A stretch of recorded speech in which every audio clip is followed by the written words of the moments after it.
दोस्तों ये है मेरी शिलोंग में दूसरी सुबह यानी कि सेकंड डे। और आप सब देख सकते हैं यहाँ पे कितना अच्छा धूप खिला है। आज वेरी ब्लू स्काई एकदम क्लीन, जबकि शिलोंग पड़ता है मेघालय में एंड मेघ मतलब क्लाउड। क्लाउड तो रहता ही है वहाँ पर। और सुबह उठ के ही मैंने देखा दीदी सब्जी काट रही थी और पड़ोसी वाली दीदी को मिली ये ball mushroom. So hi everyone, welcome back to my channel. मैं सना आप सभी लोगों को मेरी चैनल में वेलकम करती हूँ। तो आज का ये ब्लॉग बहुत ही इंटरेस्टिंग होने वाली है, क्योंकि मैं आप सभी लोगों को बहुत सारी डिफरेंट चीज़ें दिखाऊंगी। थोड़ा सा लंबा चलेगा आज का ब्लॉग। फ़िलहाल तो आप यही देख लीजिए अभी सुबह के नज़ारे, कितना अच्छा धूप खिला है यहाँ पर। और वो देखिए कोको, इसको तो बस मेरे पास आना है, मतलब यहाँ पे इसको बांध के रखा है ताकि इस तरह परेशानी ना हो। फिर मैं ढूंढने लगी वो बॉल मशरूम। एक्चुअली हमारे यहाँ पे वो तो मिलता नहीं, तो मैं ढूंढने लगी, पाइन ट्रीज के नीचे होता है ये सब, तो मिलेगी कि नहीं। मैं बस झांक रही थी वहाँ पर, लेकिन मुझे मिली नहीं। पता नहीं पड़ोसी दीदी ने कहाँ से ढूंढ के लाई थी, मुझे भी नहीं पता, लेकिन मुझे बहुत मन था कि मैं ढूंढ लूँ। ये सब ढूंढने में बहुत इंटरेस्ट लगता है क्योंकि नेचुरल है। और फिर मैं भी बैठ गई दीदी के पास उनको हेल्प करने के लिए, सब्ज़ी काटने के लिए। एक्चुअली आज हमें थोड़ा जल्दी निकलनी थी हॉस्पिटल के लिए, तो सुबह सुबह जल्दी जल्दी से सब्ज़ी काट के खाना वाना खा के निकलना था हमें। और सुबह के बज रहे थे उस टाइम में 6:30 या अराउंड 6:30। आप लोगों को शायद ये करब धूप देखकर लग रहा होगा कि 9 से 10 बज रहे होंगे, लेकिन ऐसा बिल्कुल भी नहीं है। ये 6:30 बजे के नज़ारे ही है ऐसे। और सब्ज़ी काटते काटते हम डिस्कस कर रहे थे कहाँ कहाँ जाना है, क्या क्या लेना है।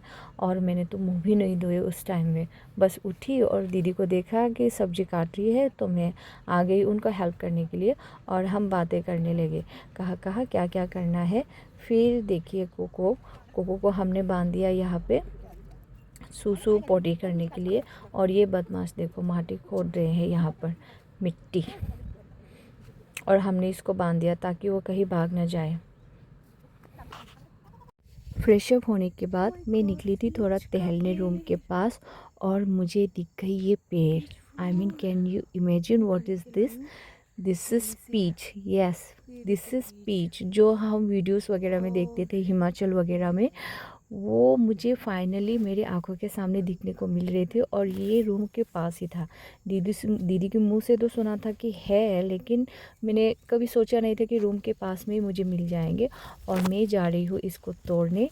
और इसमें एक प्रॉब्लम ये है कि इसका कोई केयर टेकर नहीं था, ये ऐसे ही पुराने क्वार्टर के पास में था, तो ज़्यादातर यहाँ पे सड़े हुए थे, नीचे इतने सारे गिरे हुए हैं।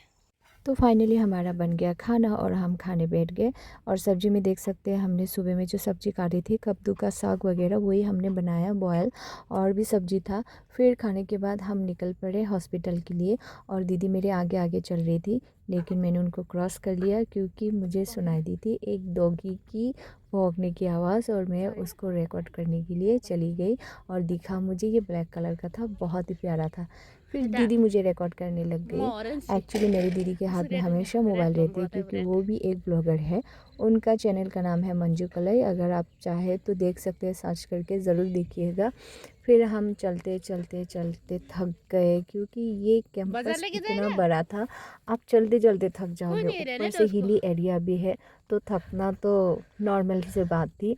और हम निकलने वाले थे गेट 5 से, और गेट 5 पे ही हमें गाड़ी पकड़ना था। वहाँ से हमें गेट 2 तक जाना था। गेट 2 से हमें फिर से गाड़ी पकड़ना था वहाँ पे जाने के लिए, हॉस्पिटल में जाने के लिए। तो ये सामने आप देख रहे हैं ना, तो हम चलने लगे, यहीं से हमें उतरना था। So this is gate 5 and we are waiting for the taxi, क्योंकि ऑटो तो आपको वहाँ पे मिलेगी नहीं, आपको आप एक्सपेक्ट भी नहीं कर सकते क्योंकि वहाँ पे ऑटो चलता नहीं। सिर्फ वही की बात नहीं कर रही हूँ मैं, हर एक हिल स्टेशन की बात कर रही हूँ, कोई भी हिल स्टेशन में ऑटो नहीं चलती। एंड फाइनली हम बैठ गए एक टैक्सी पर after waiting for 10 to 15 minutes. हाँ, हमने 10 to 15 मिनट्स वेट किए क्योंकि सारे टैक्सी पैसेंजर फुल होके आ रहे थे। और ये देखिए नई ग्रिम्स हॉस्पिटल का रास्ता इतना सुंदर था, और रास्ते रास्ते में आपको मिलेगी छोटे छोटे शॉप जो कि वेंडर्स लोग बेच रही है, सेल कर रही है, फ्रूट्स से लेके वेजिटेबल्स एंड मशरूम तो वहाँ पे हर टाइम में अवेलेबल मिलती है, आपको कभी भी मिल सकता है। थोड़ा सा बारिश हुआ तो बस मशरूम आप ले सकते हैं। और हमने एंट्री की है ये नेग्रिम्स हॉस्पिटल की बाउंड्री पर। बहुत ही बड़ा बाउंड्री है, यहाँ पर हॉस्टल भी है, क्वार्टर भी है, डॉक्टर लोगों का रहना खाना पीना सब वही भी होता है। हॉस्पिटल में कैंटीन वगैरह भी है। तो अभी दिख जाएंगे आपको मेन गेट नेग्रिम्स हॉस्पिटल का। और अभी हम लेने जा रहे हैं एंट्री हॉस्पिटल के अंदर मेन गेट से, और अंदर का नज़ारा आप सबको दिखाने जा रही हूँ। And you all guys will be गना शॉक, जैसे कि मैं हुई थी शॉक। यस, फर्स्ट टाइम जब मैं ये हॉस्पिटल के अंदर का नज़ारा देखा मैं भी हो गई थी शॉक।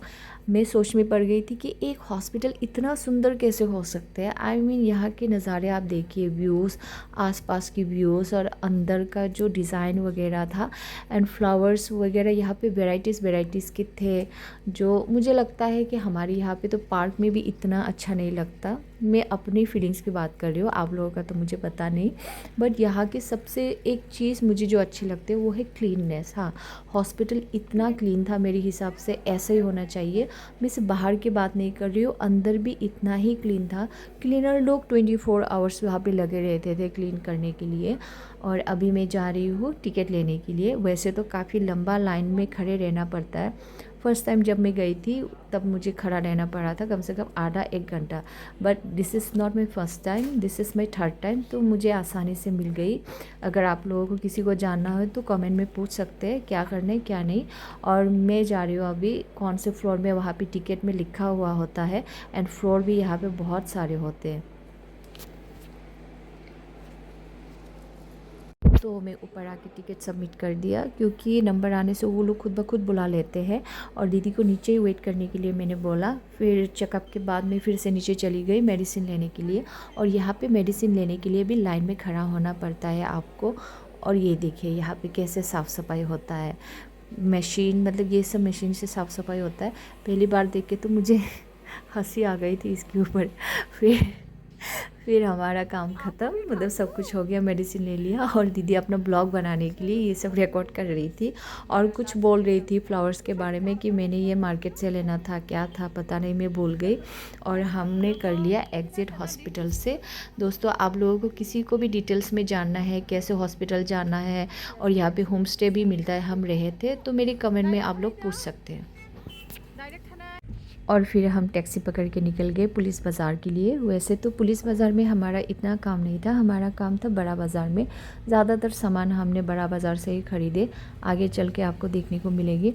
और दोस्तों, शायद आप लोग सोच रहे होंगे कि मैं त्रिपुरा से इतना दूर ट्रीटमेंट करवाने क्यों गई, इतना ख़र्चा करके। लेकिन सही बात बताओ तो वहाँ पे इतना ख़र्चा है ही नहीं। यहाँ से आधा खर्चे में आप फिट होके आ सकते हैं, ट्रीटमेंट करवा के आ सकते हैं।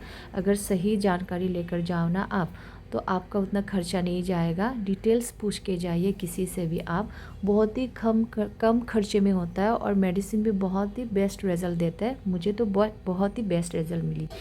और देखो, दीदी को दिख गई ये हैंड क्राफ्ट्स, और उसके नज़र पड़ गई एक बैग के ऊपर। एक नहीं, उनको 2 बैग पसंद आई थी। और मुझे पसंद आई थी ये सब छोटी छोटी चीज़ें, क्योंकि मैं इतना बड़ा बड़ा सामान लेके तो मैं त्रिपुरा में वापस नहीं आ सकती थी।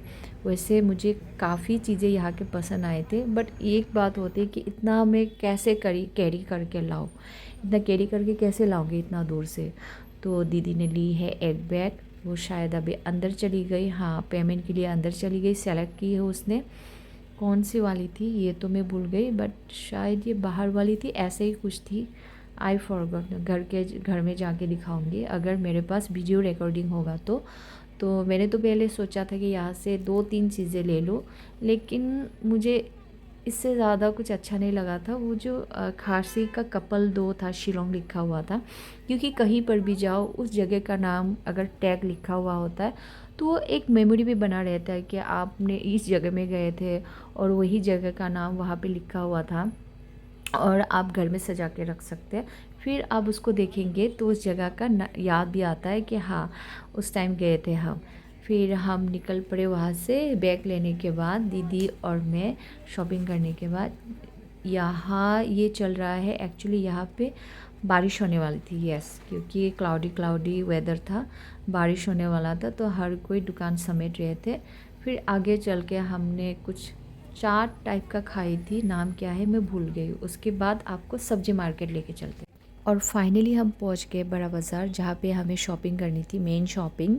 और यहाँ पे हर एक चीज़ अवेलेबल है। कभी भी आप शिलोंग में जाइए तो कोई भी सामान की ज़रूरत हो तो सीधा पहुंच जाए बड़ा बाज़ार। यहाँ पे आपको फ्रूट से लेके वेज ड्रेसेस, आपको जूते, मतलब ग्रोसरीज़, घर का सामान, हर एक चीज़ आपको अवेलेबल मिल जाएगी और प्राइस भी बहुत ही कम पड़ता है। और दीदी ने ली है मैंगो, और मेरी नज़र तो हमेशा वेज पे ही जाता है, यहाँ पे सब्ज़ी, क्योंकि आई लव सब्ज़ी, मुझे सब्ज़ी इतना पसंद है। नॉनवेज में ज़्यादा खाती नहीं, हाँ हमारे घर में खाते हैं, लेकिन मुझे नहीं पसंद, मैं नहीं खाती। तो यहाँ पे लीटर्स वगैरह, बॉक चोई, जो हमारे यहाँ पे तो कभी देखे नहीं, हमारे यहाँ के लोगों ने बॉक चोई वगैरह वो सब मिलता है। और ये फ्रूट्स देखिए, मतलब मुझे तो ये प्लम इतना सुंदर लगता है। ये देखिए पान भी बेचते हैं यहाँ पे, और बेटल नट, सुपारी, पान के साथ सुपारी भी बेचते हैं। ये क्या था, हाँ ये है एवोकाडोस, यहाँ पे पीच मिलता है, तरह तरह के मशरूम, पैशन फ्रूट। ये था आलू, हाँ ये आलू मुझे खाने का मन तो किया था, लेकिन मैं भूल गई थी। ये नॉर्मल आलू नहीं है जो पका के खाते हैं सब्जी में, इसको खाते बॉईल करके। और ये है ड्राई फिश, जिनको ड्राई फिश चाहिए, जैसे कि हम जिसे ट्राइब को चाहिए होता है, तो वो बड़ा बाज़ार सीधा चले जाइए। हर तरीके का सब्जी वहाँ पे, कॉस्ट भी इतना कम था क्योंकि सब्जी बहुत ही अवेलेबल था, और जितना सामान लेना था हमने ले लिया। तो दोस्तों सारा काम ख़त्म होने के बाद हम वापस घर के लिए रवाना हो गए। और दीदी ने मुझे बड़ा बाज़ार में एक खासी डिश खिलाई थी जो कि बहुत ही टेस्टी थी, लेकिन मैं उसको रिकॉर्ड नहीं कर पाई क्योंकि दुकान के अंदर थी, और रिकॉर्ड करने का मन भी नहीं कर रहा था क्योंकि बहुत टायर्ड थी। आप ही सोचिए, पूरा दिन इधर उधर, पुलिस बाज़ार, हॉस्पिटल, फिर बड़ा बाज़ार, और बड़ा बाज़ार तो इतना बड़ा था जैसे नाम वैसा ही था।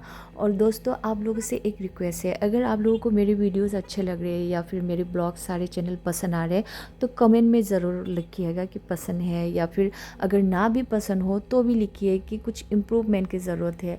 आप लोगों का सपोर्ट मिलेगा तभी मैं आगे बढ़ पाऊँगी, क्योंकि मैं रेगुलर ब्लॉगर हूँ नहीं, मैं न्यू कमर हूँ। और फाइनली हम पहुँच गए घर, और ये ड्रेस मैंने ली थी बड़ा बाज़ार से, थोड़ा अच्छी लग गई थी मुझे, आप लोगों को पता नहीं कैसा लगा। और दोस्तों आज के लिए इतना ही, मिलते रहेंगे मेरी नेक्स्ट ब्लॉग में। और आप सभी लोगों को इतना सारा प्यार देने के लिए, जो भी मेरे सब्सक्राइबर है, जो भी मेरे फॉलोअर्स है, फ्रेंड्स है, आप सभी लोगों को दिल से मैं थैंक यू बोलना चाहती हूँ।